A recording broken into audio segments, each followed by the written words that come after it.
Welcome to part the second of an episode of Heavy Metal 101 so damn heavy that we had to cut it into two bloody pieces just to ensure it wouldn't crush us all!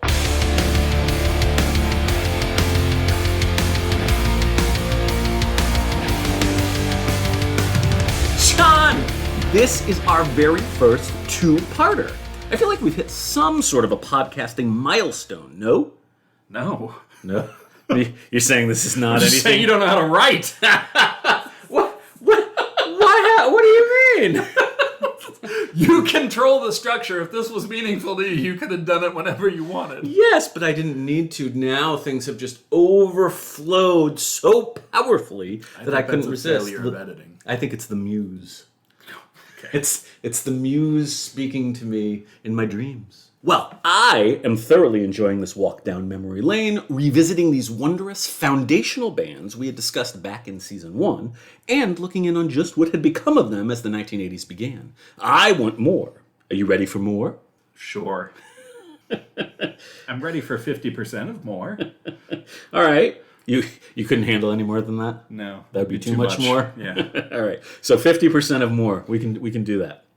All right, so in part one of this metallic behemoth, we discussed two absolute monuments of traditional metal, Black Sabbath's Heaven and Hell and Ozzy Osbourne's Blizzard of Oz, both of which you found adequate, reasonable, not impressive, but not bad. Sure, we'll take that. Okay, so now we're all caught up on how those fine lads from Birmingham all found their feet following Ozzy's bruising 1979 dismissal from Black Sabbath. This time around, we've got three tasks to accomplish. So first up, we're going to gently rough up a sacred cow. You see, we're going to discuss Judas Priest's monumental crossover into international superstardom via one of my least favorite of their albums, 1980's British Steel.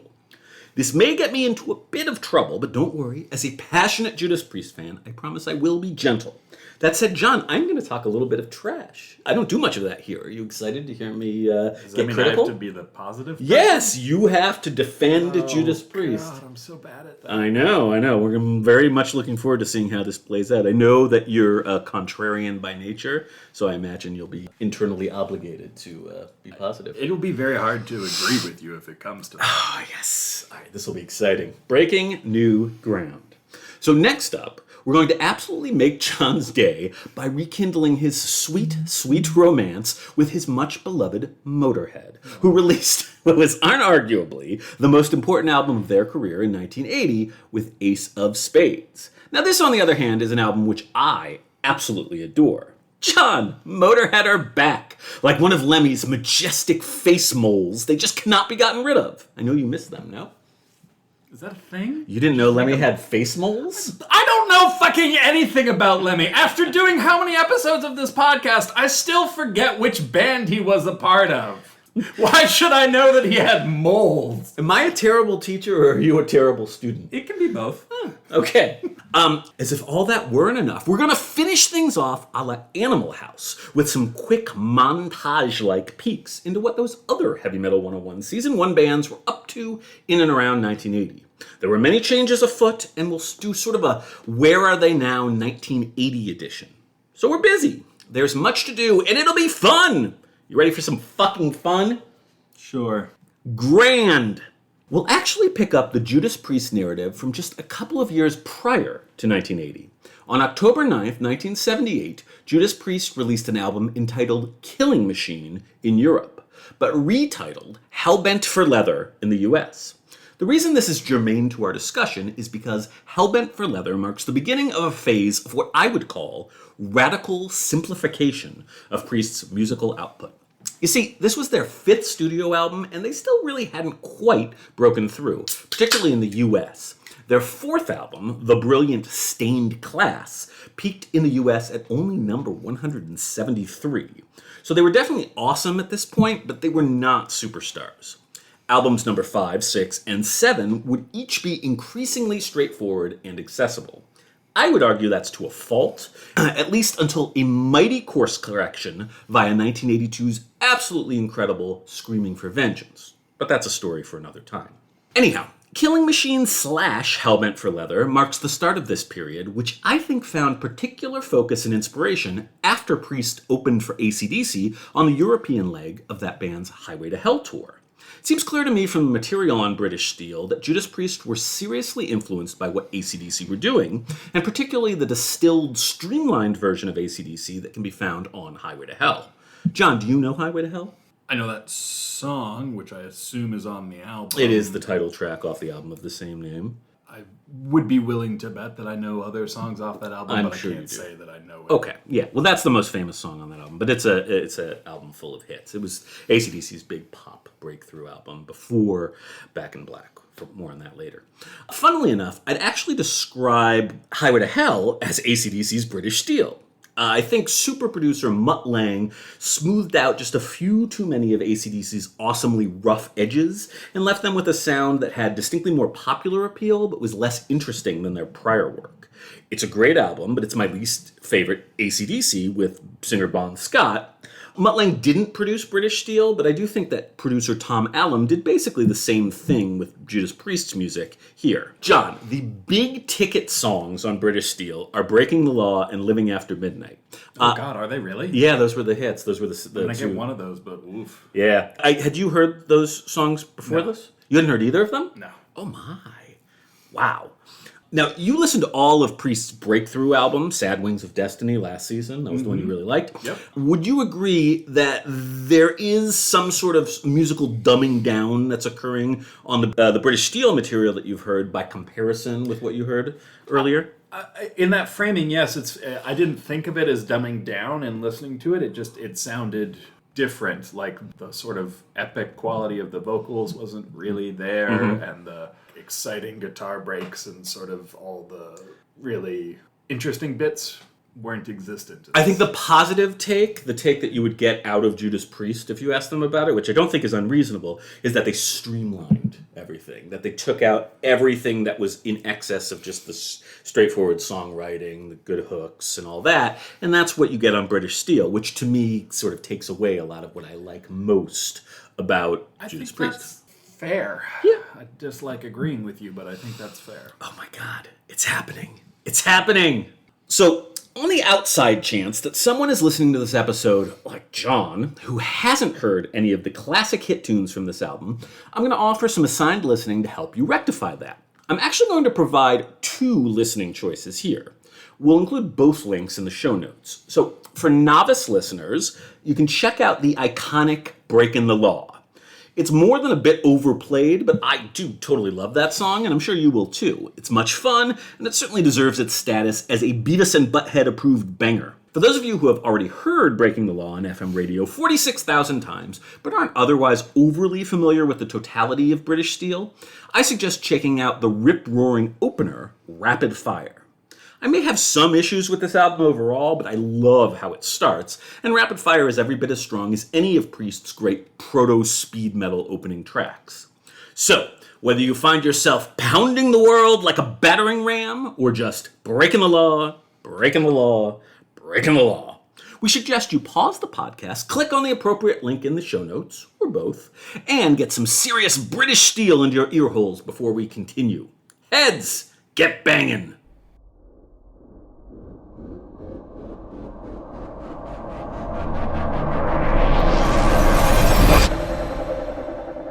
So look, I am not here to tell anybody who loves this album, and there are many people who love this album, that there's anything wrong with them or it. By any reasonable standard, this is a classic metal album. It just so happens that this more stripped down and accessible Priest, as found herein, it's less suited to my own tastes than much of their music that came before, or frankly after. That doesn't mean that I don't scream along with these tunes when I see them played live, just like any other self-respecting Judas Priest fan. I am just not in love with this album in the same way that I am in love with so much of their work. But, for the record, I do love both Rapid Fire and Breaking the Law.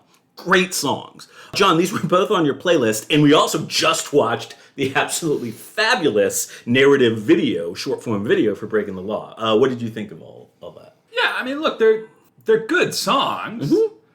Very memorable, right? Great hooks. They're very catchy. Yeah. They're very catchy songs. Breaking the Law has been stuck in my head for a while now. Yeah. But I do miss the sort of trimmed fat that they have Yeah, removed. the expansive, I don't like progressive rock very much, but Judas Priest's progressive side really is very effective, I think. They're very good at that.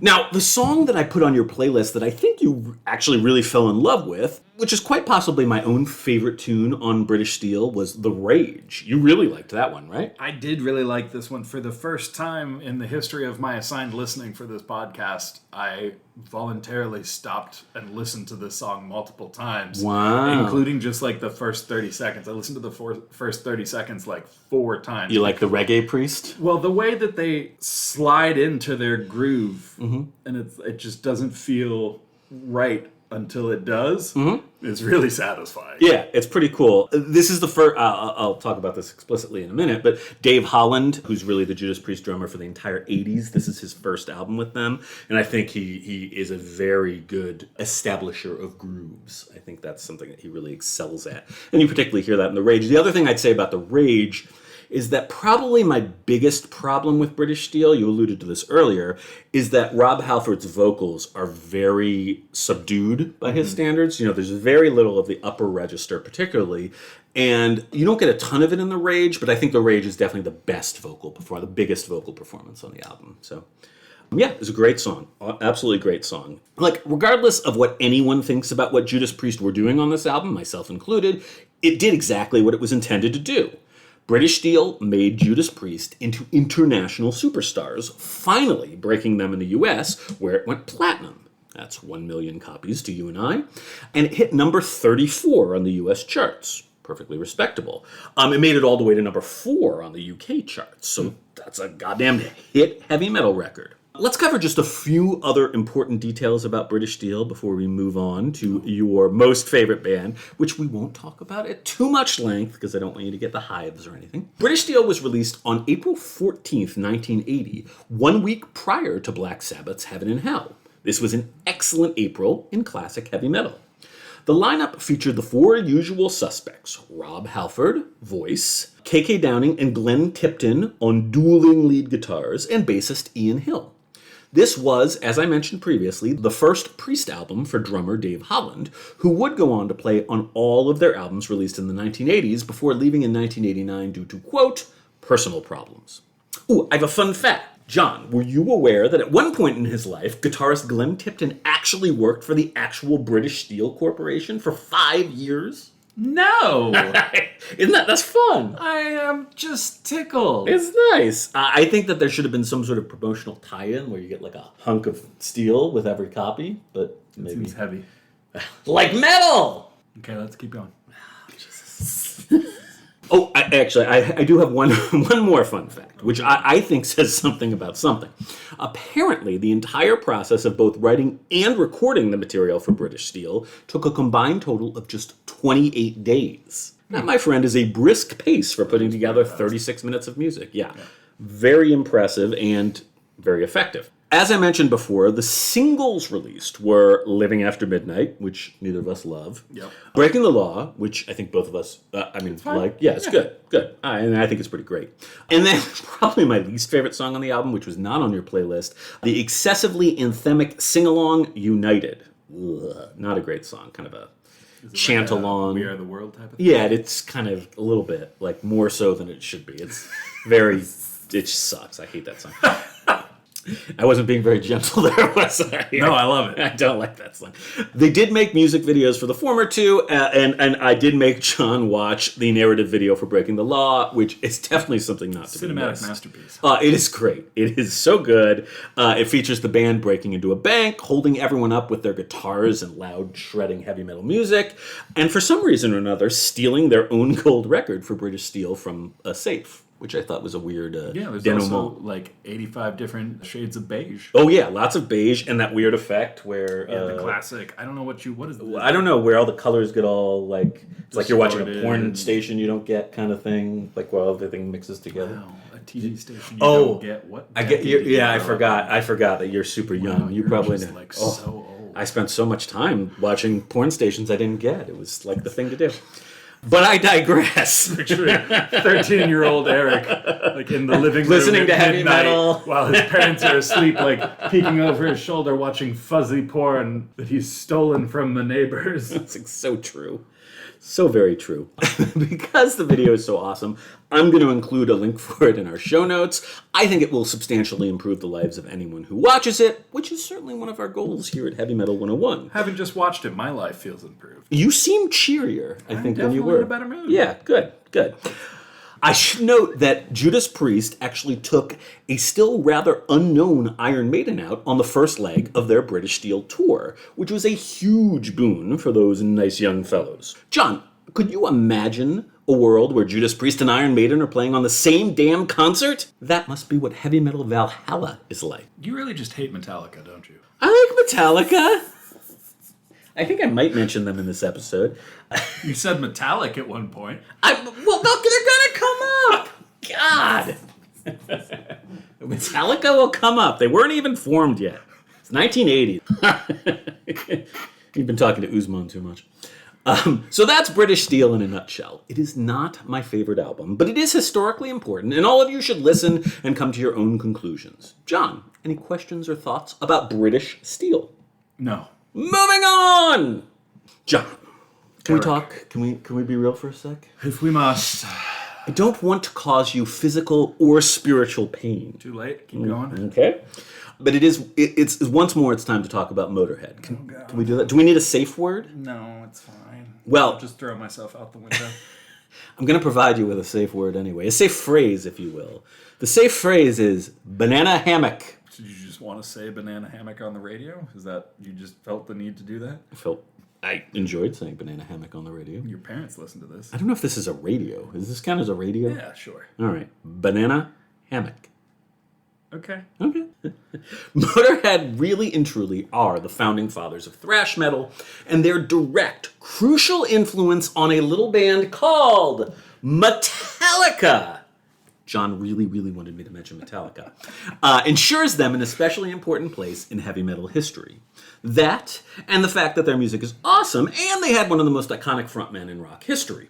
Let's get our music on immediately. The entire album, Ace of Spades, is great through and through, but there are a few heavy songs more iconic than the opening title track, and if you aren't completely, utterly, and totally familiar with it, then that is your assigned listening. I'm going to be totally honest. If you don't know that song, you genuinely have been living under a rock. Yeah. Because even I knew that So you didn't know Breaking the Law. You hadn't heard that Never. song, but you were familiar with Ace of Spades part of Yes. this. Okay. I think it's part of that same iconic Tony Hawk Oh, soundtrack. okay. Yeah, it's a very iconic song.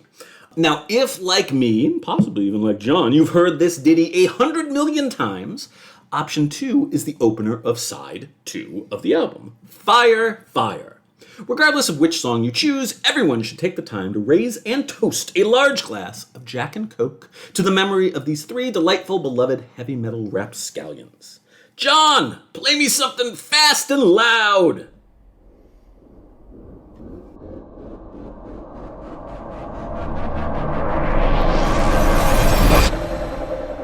So, I know you've had your issues with Motorhead in the past, but those are great songs, aren't they? Ace of Spades is fine. Really fine? And look, my issue with all of this music continues to be it doesn't do anything. Like, you establish what, in the case of Ace of Spades, is a really great riff and idea, and then you do that for 3-4 minutes without anything else, and I don't care. I mean, this is, to me, what Motorhead are about. They're about many things, but one of the things they're about is just pure energy. It's just really building up a head of steam like a boulder rolling down a hill. I think I mixed my metaphors. But just getting bigger and bigger and faster and going and going and going. They don't get bigger. They start fast and they stay fast, and then it ends. Yeah, I think the energy it keeps unfurling. It just stays at one level.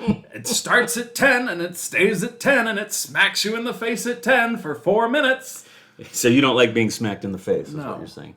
Yeah, I guess I respect that. There is something important to consider that is oft a source of confusion, and I want to get this out of the way. Judas Priest and Motorhead are not, properly speaking, Nawabum bands. Like Black Sabbath, these bands were the inspiration for for said new album. The new album really began picking up steam in 1979, and by 1980, all of these bands were caught up in said new wave of British heavy metal and had found themselves a fairly massive new following and newfound status as leaders of this vital new movement. Motorhead, for instance, crossed over into iconic status via Ace of Spades, which was released on November 8th, 1980. It went gold in the UK and peaked at number 4 on the UK charts. Motorhead were huge in the UK. They've never been close to that big in the US. They're more influential than popular over here, but I think it's fair to say that tunes like Ace of Spades, synthesizing the energy of punk and the musicianship of heavy metal, they established the template for what would become American thrash metal in just a few short years. And John, what's the most important American thrash metal band, just one more time? Rush? They're Canadian, first of all. You're so annoying. Metallica, John. Metallica. See, I said it twice more. Look at you. If I say it again, does Metallica come in and like... Usman appears. I like it. So, I think I know the answer to this. Did you find any love in your cold black heart for any of the other songs from this album that you listened to? No. Just for the record, I included Love Me Like a Reptile. Didn't like that. And The Chase is Better Than the Catch. Bored. So neither of those buttered your biscuits? Nope. Wow. Well, to my mind, this is just great, deliriously joyful rock and roll through and through. Lemmy's biggest influences were people like Little Richard and Chuck Berry. I hear that. Yeah, I think you can totally hear that sort of early rock and roll quality within Motorhead's sound. It's what I find so charming about Yeah, that. I love using 4 chords for 4 minutes. Well, what do you think early rock and roll did? I also hate that. Oh. Did you not hear the sarcasm? Okay, all right. Well, things are getting a little bit more clear now to me. Eric, I don't know how many times on this podcast I'm going to have to say, I don't like music. I think it's largely terrible. Except for The Rage by Judas Priest. Yeah, that's great. Yeah. Okay, all right. I have one more genuinely fun fact. I think you will think this one is fun. Jimi Hendrix, unsurprisingly, was a massive influence on Lemmy. We like Jimi Hendrix, right? Sure. Yeah. Lemmy toured as Jimi Hendrix's roadie for 8 months back in 1967. That is a fun fact. Yeah, that's pretty cool, right?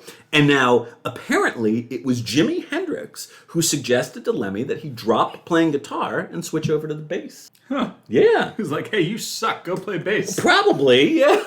I can say that I'm a bass player. Yes. You're not good enough, so play the other thing. Yeah, it's just too many strings, too many notes, just take it down. Yeah. All we need you to do is dum dum dum dum dum dum dum dum dum dum dum. Yeah. So, a reminder that this album was recorded by the classic Motorhead power trio lineup consisting of Lemmy Kilmister, vocals and bass, Fast Eddie Clarke, guitar, and Filthy Animal Taylor, drums. We can't possibly not look at these beautiful, dearly departed men as photographed for the legendary album cover. So, John, take a look and talk to us about the cover of Ace of Spades. What do you see? All right, so we got 3 guys dressed in all black. 2 of them are wearing cowboy hats. One of them has a tan poncho. They appear to be standing on what looks to be one of those poorly cut out sides of the roads. Like, you could call it a desert, except it's at a weird slope, which implies not desert. Good eye, good It's eye. a bright, sunny day.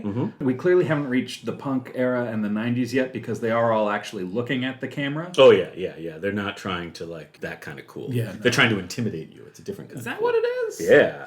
Okay. Yeah. Picture, like, the 3 amigos, but in black. And kind of stinky. Don't they look smelly? I think they look smelly. You know, the first guy looks, the person Filthy down left, animal? Yes, he looks smelly. Yeah. To my mind, you can practically smell this album cover. So, as we said, that's Filthy Animal in the front, Lemmy is the one in the middle, and then out there on the right is Fast Eddie. So they went with a Western theme, which comes out of the song Shoot You in the Back, which I didn't include on your playlist. It's a great tune. It's amusing to note that this photograph was not shot in the desert, which you sort of made note of. Rather, it's a sandstone quarry just outside of London. Apparently, the blue sky that you mentioned had to be airbrushed in, as it was a typically gray UK day during the photo shoot. Love that. Yeah, I think that's pretty fun. The key idea to keep in mind with what we've discussed thus far on these past 2 episodes is that Black Sabbath, Judas Priest, and Motorhead were three foundational British heavy metal bands from the 1970s who influenced the generation of bands that were part of what was to become known as the new wave of British heavy metal.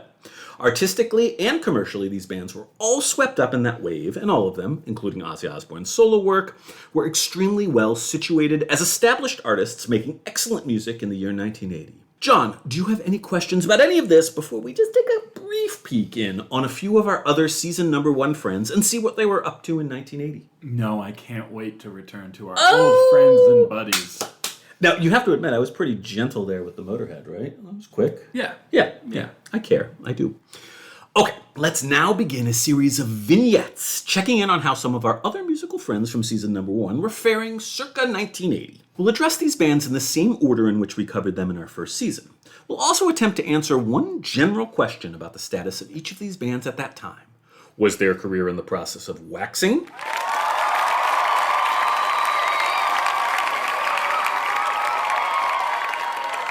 As was the case of all the bands we've discussed thus far, or were they waning? As the new decade began. Picture it. New York, 1977. An alcoholically debilitated Alice Cooper checks himself into a sanitarium in an effort to get sober, which apparently did help him kick the booze, though he was soon to develop a massive cocaine habit. Yay! That's how that went. John, are you team alcoholism or team cocaine addiction? I guess if I have to... Wait, are we talking about in general or in reference to Alice Cooper? Let's go with in general. In general, I think, I'm more of an alcohol guy than I am a cocaine guy. I don't see you being a cocaine. Cocaine. That wouldn't work. That just wouldn't be right. Not my vibe? No, I feel like the universe would just fracture into little pieces. Frankly, neither is super great, right? It's just not. Yeah, not a we great shouldn't endorse some sort of I say illness. we here at Heavy Metal 101 say get help. Great, now we have a copyright infringement suit. In 1980, Alice Cooper released the first of 4 new wave-influenced hard rock albums that he has no memory of recording. That's amazing. Frankly, I actually think his 1980 release, Flesh the Fashion, is fantastic, even if it isn't a heavy metal album. If you are interested, I would suggest checking out the Thomas Dolby-esque single, We're All Clones. It's a great tune. Just for the record, Cooper would definitively rejoin the heavy metal fray starting in 1986 with the album Constrictor, but that is another story. Alas, while I really like his new wave period, his life was a total clusterfuck at the time, and Alice Cooper's career was most definitely waning in the early 1980s. Now, John, since we all know that the show is really just about my life and times as a vigorous, youthful teenager, I'm assuming that you remember the very most favorite band of my youth, right? Right? Oh my God. Is it Poison? Oh my God. Kiss! Oh, Yes! Jesus. Did we talk about that? Yes! Oh, I forgot. I know, it's a good episode. We talked about Alice Cooper, we talked about Kiss. We're going in order here. This should spring... I don't remember. Oh, God, does that mean we're going to talk about death again? No, we're not going to talk about death. They were not doing anything in 1980. They were 9. Perfect. Anyway, shut up. All right, look, we've obviously got to catch up with my beloved Kiss. Unfortunately, our heroes had grown increasingly fractious by the time they each released solo albums in 1978. And by 1979... Yeah, even the drummer. Yikes. I know, it's so bad. By 1979, when they released my much-adored disco-inflected Dynasty, drummer Peter Criss had most of both of his feet out the door. In fact, despite still being featured on the album cover, the Catman performed on only one song on Dynasty, singing and drumming on the track Dirty Living. A session player, Anton Fig, drummed on the rest of Dynasty and on its equally fabulous and equally underappreciated 1980 follow-up, Unmasked. Criss was only officially replaced for the Unmasked tour when the great Eric Carr, rest in peace, enlisted in Kiss and became a whole new character, the Fox. John, this here and now is the most important decision you'll make today. Take a look at these pictures. Are you Team Cat or are you Team Fox? Do I have to pick a team? Because I got to be honest, I don't want to associate myself with either of these gentlemen. Wow. As someone who came of age with 1980s Kiss, I'm totally Team Eric, a.k.a. the Fox. Not you? I mean... Here, you want to say it again? I do. Yeah, yep. You can think about this. Team Fox. Ooh, look at that. Like he's got like a mink stole thing going on. But the choker is just... Yeah, it's terrible. Also, is his hair gray? A little was bit. Was his hair already gray, or did his white makeup just get into his... It could be both, but he was a little bit older than the other guys. So. Wow. I gotta pick just team not involved with Kiss. For the record, I adore this supposedly fallow period of Kiss, and I am a total sucker for both Dynasty and Unmasked. That said, neither of those albums are especially heavy. Unmasked particularly is probably the poppiest Kiss album of all, though holy crap are those songs catchy. If listeners have never heard any of that material, I strongly advise checking out either Side 1 opener Is That You? Or Side 2 opener Tomorrow. Both are killer pop songs. Annie cover? No, it's not an Annie cover. It's a great song, though. All right. Long story short, it would take also losing Ace Frehley, who left after 1981's mess of a concept album epic, The Elder, and was replaced by Shredder guitarist Vinnie Vincent, for Kiss to find their metal heart once more. From 1982's Creatures of the Night on, Kiss were once again a pop metal band. John, does it fill your heart with gladness to know that Kiss would depart from heavy metal only for a short time? My heart doesn't care. Your heart just does not care. Not at all. I can see that. Okay, then. To sum up, Kiss's career was definitely... You knew you wouldn't like my response. I did. Yes. I can literally predict everything you're going to say. I could write your stuff down. And the funny thing is, when I'm writing these, I have these discussions in my head. Just for the record. Yeah. To sum up... You should record those and see how close you are. It would be interesting, actually. Maybe I'll do that at some point. To sum up, Kiss's career was definitely on the wane circa 1980. However... After appearing publicly for the first time ever without makeup on MTV on September 18th, 1983, Kiss's star began to rise once again as a glam metal band, soon to catch the wandering eye of a nice young Jewish boy from California named Eric. Okay, how's about John's other favorite band? Okay. Hey, keep going here. The Boys from Boston. Who are the Boys from Boston? The greatest rock and roll band America ever produced. The Rolling Stones? Jesus Christ, they're English, you idiot. Aerosmith. It's just so fun to annoy you. You're so annoying. I know, it's easy. Well, we're going to spend a lot of time talking about Aerosmith. We're going to do it. We're going to start now. We're going to talk until like 7. These guys fucking suck.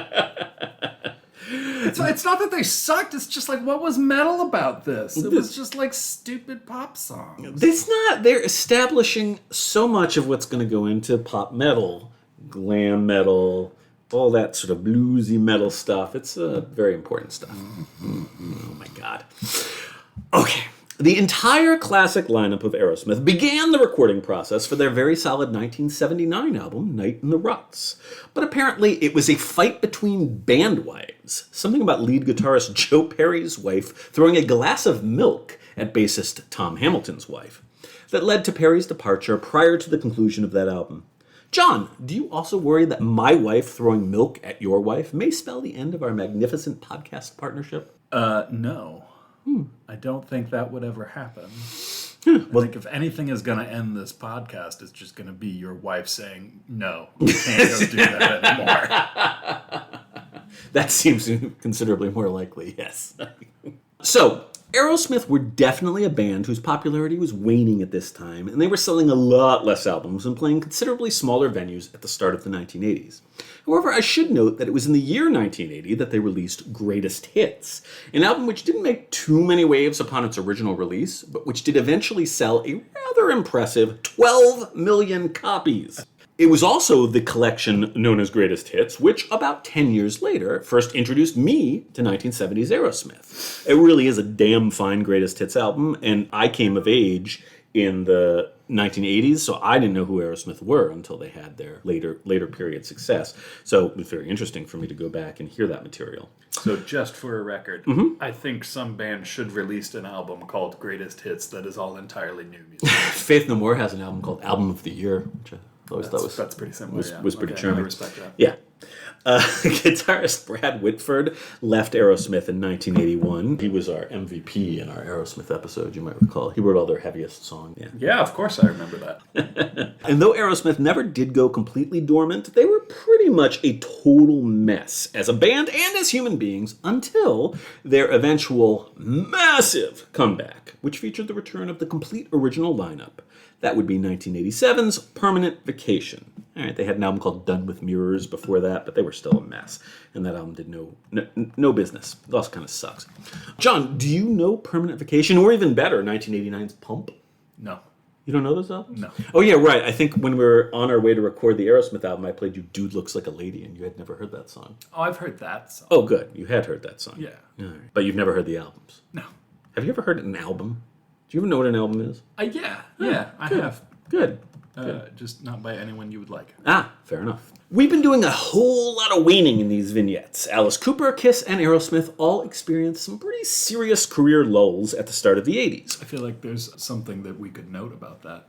That they were all on drugs and falling apart as human beings? That could be one way to look at it. You could also say that maybe their music wasn't very good. Maybe your music isn't very good. Now, the good news is that all of these bands would eventually get their shit very much back together before the 1980s were out. Van Halen, however, would do no waning in the 1980s. No, sir.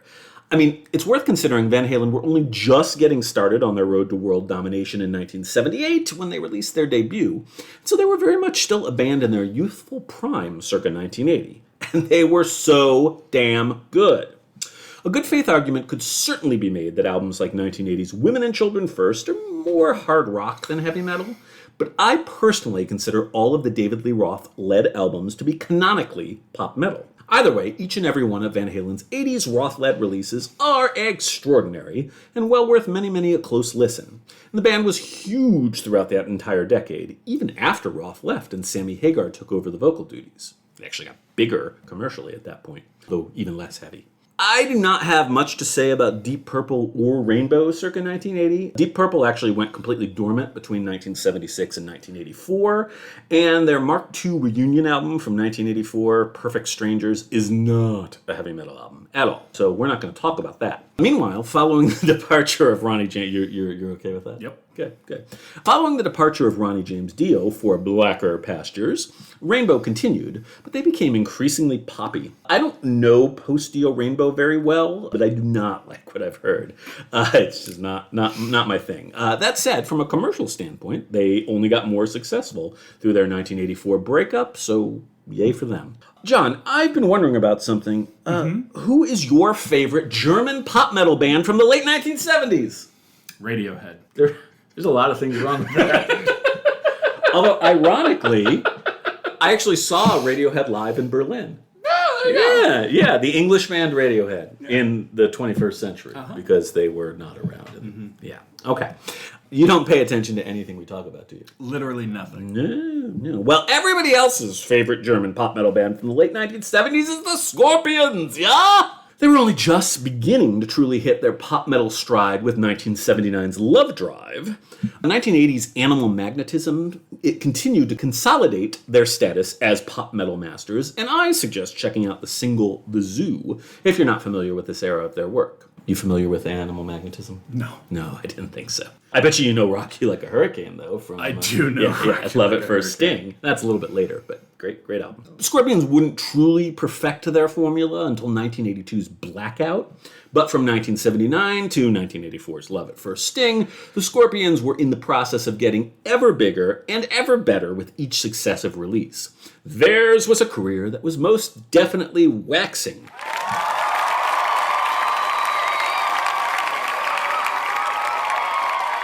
Okay, it is time for our last but definitely not least.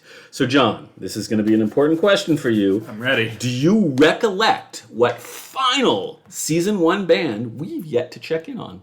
Gotta be AC/DC. Yes! AC-fucking-DC! You do know things! I remember things I care about. Oh, that's nice. You remember my birthday? I'm not going to make you answer that question, you rat bastard. So, John, this is a question I think you could conceivably answer. Do you know what AC/DC were up to in 1980? Were they touring? Why would that be the answer? So, from a worldwide cultural standpoint, I think it could fairly be said that the single most important album released in the year 1980 was AC/DC's monumental testament to the ability of human beings to bounce back from adversity, Back Black! John, have you ever heard the album Back in Black? Was that what you said? Back Black! That's my Brian Johnson. Let's keep working on it. Well, anyway, But yes, I have heard the album Back in Black. You and everyone else ever. Yeah. 50 million copies. Wow. It's a lot of copies, though, right? 50 million. Yes. Whew. A lot of people have that. Now, sadly, this was an album that emerged out of darkest tragedy. The band was already at work in the studio on their follow-up to Highway to Hell when sometime, either late in the evening on February 18th or early in the morning on February 19th, iconic singer Bon Scott passed out from alcohol poisoning and asphyxiated on his own vomit. How heartbreaking is that? That's tragic. Ugh, what a way to die. The band very seriously considered disbanding after Scott's death, but apparently they were encouraged by his family to continue, and so they eventually hired singer Brian Johnson as his replacement. The resultant album, Back in Black, was a truly historic artistic and commercial comeback from the brink, and it is an album that no self-respecting rock fan should be unfamiliar with. Even John. I own a copy of that album. Holy shit. So you're one of the 50 million. I am one of the 50 million. Oh, good for you. Me too. Me too. There we have it. We've caught up with all the 70s metal musical friends we made back in season 1 and checked in on how they were situated commercially and artistically as the new decade commenced. I feel purged, John. It's like I vomited up all the evil that was left over in my soul and am now sanctified and purified. All right, so we are now ready to meet a whole bunch of new players on a stage that's only going to get bigger and bigger and bigger for the foreseeable future. John, do you have any questions, comments, or thoughts you'd like to share about any of what we've discussed thus far in this still youthful second season of ours? I'm curious if you have a feeling about how much of the continued success of this genre is based on the nostalgia deeply held by people like you who grew up with this music. Because I did not grow up with any of this music. Mm-hmm. And I know people my age and people younger than me who did grow up with this music and do feel very strongly about it. But as someone who did not, when I try to listen to it, there is nothing about it that appeals to me in any way, be it the subject matter, the musical style. Like, there's nothing about it that I understand as to why someone would want to listen to this. Mm-hmm. And I'm just wondering if it isn't like you grew up with this and it takes you back to a better time in your life and that's why you love it.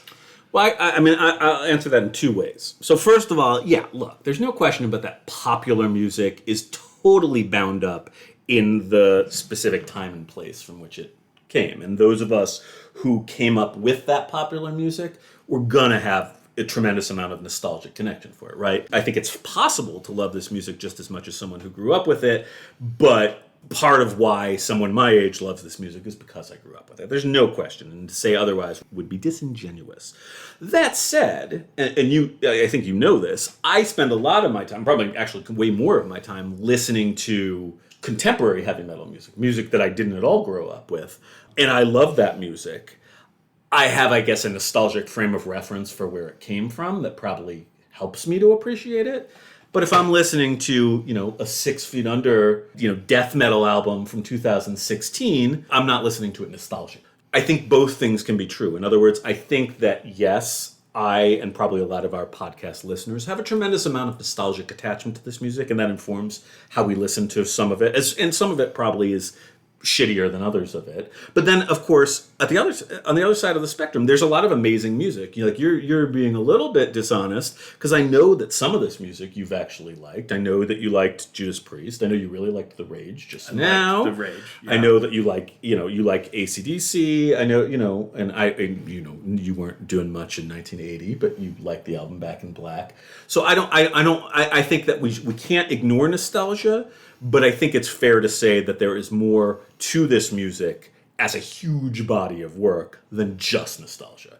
Some of it may be much more effective if you're attached to it nostalgically, but some of it's just damn fine music. I mean, certainly, Black Sabbath's Paranoid. I didn't grow up with Black Sabbath's Paranoid. I was -4 when that album. I was -6 when that album came out. Yeah, but I should clarify. I don't mean like growing up with in the sense that like you were literally alive when it was coming out. But you were exposed to it at the age when, I mean, that's definitely important. It's definitely easier to get into music when you're an adolescent and a teen. It just is. There's no question. But I don't think it's impossible to get into it otherwise. I just think it's easier. Yeah, I mean, I agree with that. Yeah. You feel good about all this? Yeah. I think as we go further, I think you're gonna find more music you don't like, and you're gonna find more music you do like. I look forward to the next band that I like. I don't suspect we're going to talk about it anytime soon.